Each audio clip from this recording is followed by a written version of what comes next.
Ano pa ang kapaki-pakinabang na makukuha natin sa mga kabutihang bukod sa mga kabutihang nasa kasaysayan nung nangyari sa mga unang lingkod ng Diyos? Ano pa ang ating makukuha? Pakinggan nyo, mga kapatid. Sa Roma 15:4. Sapagkat ang anumang mga bagay na isinulat ng una ay nangasulat dahil sa ikatututo natin, upang sa pamamagitan ng pagtitiis at pag-aliw ng mga kasulatan ay magkaroon tayo ng pag-asa. Ayun. Bukod pala dun sa kabutihang matututunan natin, yung mga aral, meron pa rin tayong makukuha yung pag-asa. Na in spite of all those failures, rebellion, disobedience of the Israelites, binigyan pa rin sila ng Diyos ng pag-asa eh. Sa katapus-tapusan, isinugo sa kanila ang Panginoong Kristo para mailigtas sila. Yung hindi nagawa ni Moises, gagawin ni Kristo. Yung hindi nagawa ng kautusan ni Moises sa kanila, gagawin naman ng kautusan ni Kristo. Ang kasaysayang natututunan natin sa mga nagdaang panahon, pag pinag-aralan natin, nagbibigay pag-asa sa atin. Halimbawa, ano ba yung pag-asa? Si Rahab patutot si Sluse. Opo. Pag nabasa mo yung sumampalataya si Rahab, tapos gumawa siya ng mabuti sa kabila ng kanyang pagiging patutot, nagkaroon siya ng pagkakataong gumawa ng mabuti nang tanggapin niya yung mga sugo ni Josue, inaring ganap si Rahab. O hindi ba pag-asa yun? Paano pong pag-asa yun, Padre Eli? Kung yung patutot, pwedeng maging dapat sa Diyos eh. Basta sumampalataya at gumawa ng mabuti, ikaw pa, di ka naman patutot. Di ba nagbibigay pag-asa sa'yo yun? Amen. Opo. Hindi ba si Maria Magdalena ay masamang babae rin? Opo. 7 demonyo sa kanya ay lumabas. O, 7 demonyo, baka ikaw, 2 lang ang demonyo mo eh. Kung si Maria Magdalena ay naligtas, mas madali kang maliligtas dahil 2 lang ang demonyong nasa iyo. Tama po. Yung mga Israelita, sa kabila ng kanilang mga rebelyon, sa kabila ng kanilang mga reklamo, hindi naman sila lahat nilipol ng Diyos eh. Meron pa rin nakarating doon sa bayang pangako eh. O di nagbibigay pala ng pag-asa yun sa atin. Na kung tayo man ay nagkakamali, hindi naman tayo talagang rebelde, natangay lang tayo. Kung tayo man nagkakabisala, hindi naman talaga tayo lumalaban sa Diyos, gaya ni Onesimo o ni Onesiporo. Nang mahiwala yung mga taga-Asya, si Pihelio at saka si Hermogenes, napahamak sila. Pero si Onesiporo, sabi ni Pablo, sana kaawaan ng Diyos ang sambahayan ni Onesiporo. Sapagkat madalas niya akong pinagkiginhawa at hindi kinahihiya ang aking tanikalaan, sabi ni Pablo. Ibig sabihin, nahiwalay na ito si Onesiporo, pero nagbibigay pag-asa pa si Pablo rito sa kanyang sulat kay Timoteo. Naintindihan mo yun? Opo, Padre Eli. May pag-asa nga po si Onesiporo dito sa sulat ni San Pablo na to kasi pinapanalangin niya pagkalooban nawa ng Panginoon ang habag ang sambahayan ni Onesiporo sapagkat madalas niya akong pinaginhawa at hindi kinahiya ang aking tanikala. Ayun, tinan mo, nagbibigay pag-asa yan eh. Yung mga taong naglingkod talaga at dumating sa panahon na nahiwalay sa anumang dahilan, Diyos na ang nakakaalam. Ang pag-asa ni Pablo, maaaring pagkalooban ng Diyos yun ang habag eh, Sis Luz. Opo. Diyan sa Pampanga, merong mga tao dyan na talagang nagpaginhawa sa akin. Tinulungan ako nung nag-uumpisa ako dyan. Karamay-damay ko araw at gabi. Dumating ang panahon, nakagawa sila ng mga mali, nahiwalay. In spite nung nahiwalay na, nakagawa na ng matitinding mga kasamaan, dumadating yung panahon, nakakaisip sila, bumabalik Sis Luz. Opo. Kaya ang sabi ko na lang, pahala na ang Diyos sa kanila sa araw ng paghukom. Pero ako, at tubili ako na sila'y tanggapin. Pero malay mo, i-consider ng Diyos yung kanilang ginawa. Bayaan mo lang silang dumadalo, pero ako, hindi ko sila tinatanggap. Nasa sa Diyos na ang paghatol. Kasi, ang paniwala ko yung nasa 2:4 ng Roma, Sis Luz. O hinahamak mo ang mga kayamanan ng kanyang kabutihan at pagtitiis at pagpapahinuhod, na hindi mo nalalaman na ang kabutihan ng Diyos ay siyang umaakay sa iyo sa pagsisisi? Ayun, ang kabutihan ng Diyos umaakay sa tao yun sa pagsisisi Sis Luz. Opo. Kaya kung halimbawa, nakakaramdam ng pagsisisi yung isang tao, nagbibigay ng ang pag-asa itong talatang ito Sis Luz. Para dun sa wala ng pag-asa. No? Kasi meron mga kapatid, inaalisan ng pag-asa ni Satanas, sinasabi ni Satanas, sige na, gumawa ka na ng masama, total, nakagawa ka na ng masama, tuloy-tuloy mo na. Hindi ka na rin lang magiging dapat sa Diyos. Kaya samantalahin mo na lang, magpakaligaya ka na sa mundo. Ganon. Yun ang mga pinapaisip ni Satanas. Kaya yung mga rebelde, nagdidire-diretso na. Pero sa isang taong talagang hindi naman lihitimong masama, sa isang taong hindi naman masama, kundi naihiwalay lang ng tukso o nadamay lang sa mga iba, pagka nakakaramdam kayo ng pagsisisi, dapat yung malaman na yung kabutihan ng Diyos, yung kanyang kagandahang loob, yun ang umaakay sa atin sa pagsisisi. Kaya itong mga talatang ito, nagbibigay sa atin ng pag-asa. Kung babalikan natin yung kasaysayan ni David, nakagawa siya ng napakabigat na kasalanan sa Diyos. Tapos nagsisi siya, napatawad si David, Sis Luz Tama po.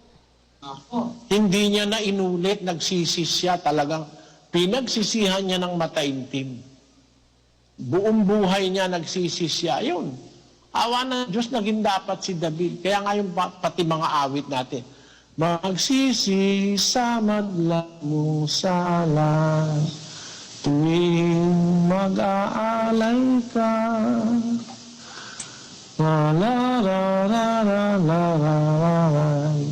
O merong, tapos yung isa pang awit natin, buhay nating dungis-dungisan, itangis natin sa Diyos, mahugasan, magsisi hanggang kawakasan.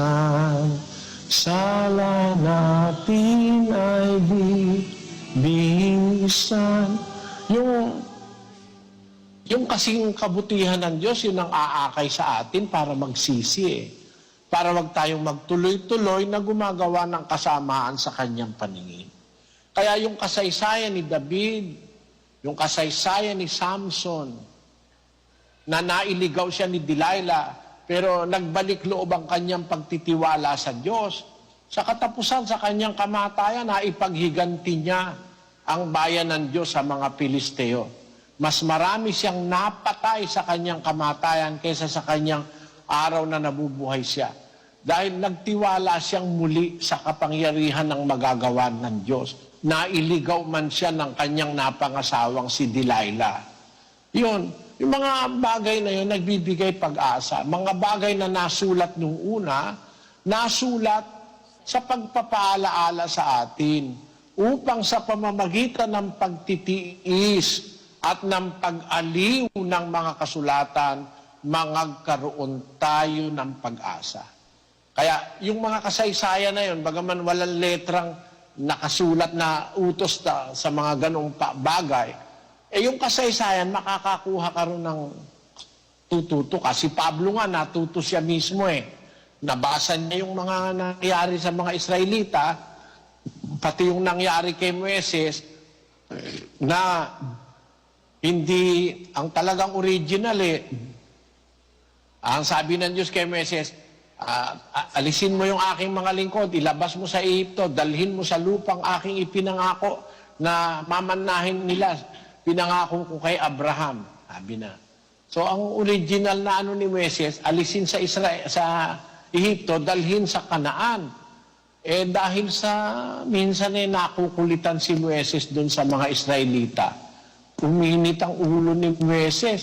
Imbis na kausapin yung bato, pinalo yung bato. Yung bato pa naman na yun si Kristo yun. Hindi siya tuloy nakapasok doon sa lupang pangako, Sis Luz. Opo. Yun ang naging dahilan kaya hindi siya nakapasok sa lupang pangako. Di lang ginawa ng Diyos, pinapanik siya doon sa may bundok ng Nebo at sabi sa kanya, tignan mo yung lupay na yan, papakita ko na lang sa'yo, pero hindi ka makakapasok. Dahil sabi niya, hindi mo ako inaring banal sa paningin ng mga anak ni Israel nang ikaw ay nagkaharap doon sa bato. Yung pala naging dahilan, hindi siya nakapasok. Natanaw niya lang. At sabi ng Diyos sa kanya, diyan sa bundok na yan, mamatay ka na diyan. Namatay naman siya doon. Sumunod siya sa utos, mamatay ka. Hindi naman sinabi ng Diyos, mamamatay ka diyan, kundi mamatay ka sa bundok na yan, sinasampa mo. Kaya sa kanyang pagsunod sa Diyos, namatay nga siya doon sa bundok na yon, Sis Luz.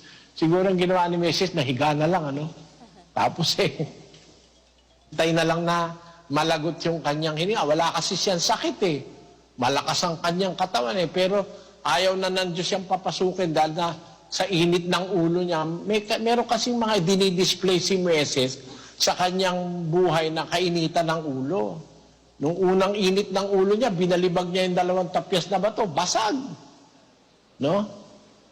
Tapos yung ikalawang pagkakataon na yun naman, bato hinambalos niya yung bato. Sabi ng Diyos sa kanya, kausapin mo lang yung bato, hinambalos niya Dahil doon sa mga katarantaduhang nakikita niya sa Israelita, yun natutunan ni Pablo yun. Kaya sabi ni Pablo, natuto siyang yung kanyang sarili supilin. Natuto rin ako ron, Sis Luz, na kahit walang nagsasabi sa akin yung ginagawa kong mali, natuto ako na mag-aral sa pansarili ko, saan ba ako mali, saan ba ako tama, saan ba ako kulang, saan ba ako, etc. Kaya yung mga kasaysayan na yan, maganda yan ang itinuturo nyo sa mga kabataan Yung istorya ni Jacob, istorya ni Jose, istorya ni Samson, mga istorya muna, yun, para sa mga bata, para paglaki na nila, alam na nila yung istorya. At ituturo naman natin yung mga spiritual things na nakapaloob sa istorya. Yan ang batayan, mga kapatid. Kaya hindi lahat ng aral na matututunan natin sa Biblia ay nakaletra lang na direktong sinasabi. Sa pamamagitan ng mga istorya na yun, na nangyari sa kanila, sabi ni Pablo sa 10:11 ng unang Korinto, Sis Luz, ang mga bagay na ito nga'y nangyari sa kanila na pinakahalimbawa at pawang nangasulat sa pagpapaalaala sa atin na mga dinatnan ng katapusan ng mga panahon. Ayun, para tayo paalalahanan. Kaya yung kasaysayan ni Moises, ng Israelita, ni Abraham, ni Isaac, ni Jacob, yung kasaysayan ng mga kapatid ni Jacob na nagtakwil sa kanya, yung kasaysayan ni Jose, na nagtakwil kay Jose, binenta si Jose. Lahat ng mga kasaysayan na yun, marami tayong mapupulot na aral doon. Wala sa letra, pero nasa espiritu. Ang espiritu, yun ang aking gustong maitawid sa inyo. Yung espiritu ng aral. Na bawat pangyayari na yun, may espiritu po pwede natin makuha, mabuting espiritong galing sa Diyos na pagka pala nahihirapan tayo, huwag tayong magreklamo.